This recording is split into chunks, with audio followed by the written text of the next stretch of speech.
Thank you, Senator, very much. Seeing as the chair is left, I think we're done with tolls. No, I'm kidding. There you go. Just kidding. Any other questions for Senator? Senator Boucher. Thank you, Senator McLachlan. You have provided us with a very nice graphic here on the impact of tolls on local roads. Did you want to say something about that?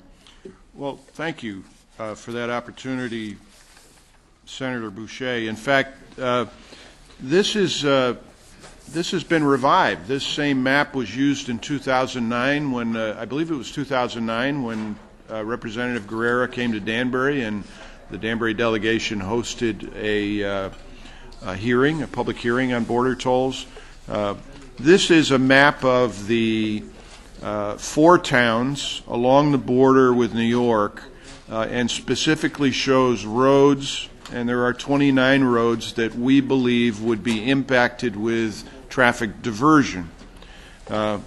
In fact, the Cambridge study stated that tolls in Danbury on the border would have 13,800 diversions per day of vehicles. So we do believe that tolls create secondary and tertiary road problems, and so we wanted to create the visual for you to see what it means in western Connecticut.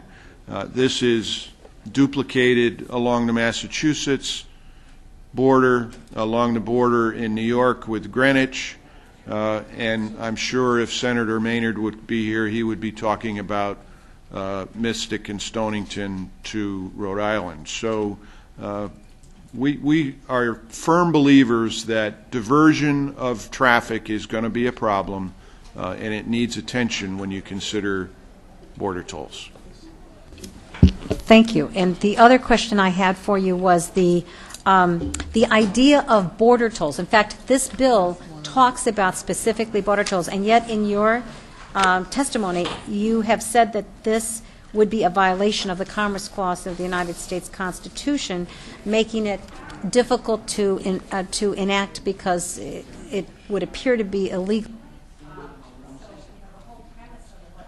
Then you're calling into question. Could you elaborate a little on that? Well, I found it interesting, thank you, Senator. I found it interesting that the previous speaker, who is a lobbyist or an advocate for the toll business, talked about how simple the problem was fixed in Rhode Island. I think, if I'm not mistaken, he was referring to the Newport Bridge.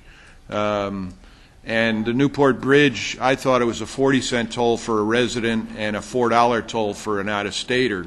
And I go there, but I have an Easy Pass. By the way, Easy Pass doesn't make paying tolls easier. I have 2 Easy Passes, one in my car and one in my wife's car, but I get the bill for both of them.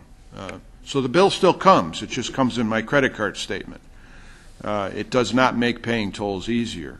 So the other concern is priority or preferred pricing based on residence. I don't know if that was a state court or a federal court that he refers to. I'm not familiar with that. But there are people who have looked at this elsewhere in the country and have raised concerns that you can't easily prioritize or give preferred rates of tolls to someone based on where they live.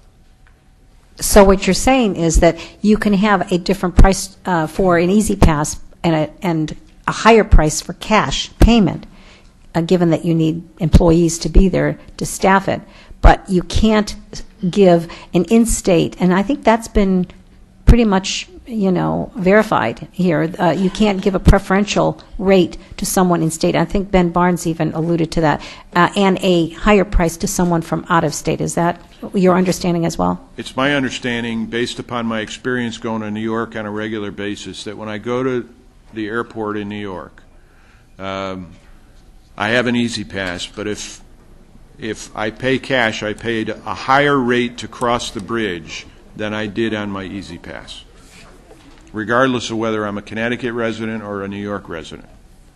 Thank you very much. Thank you, Senator Boucher.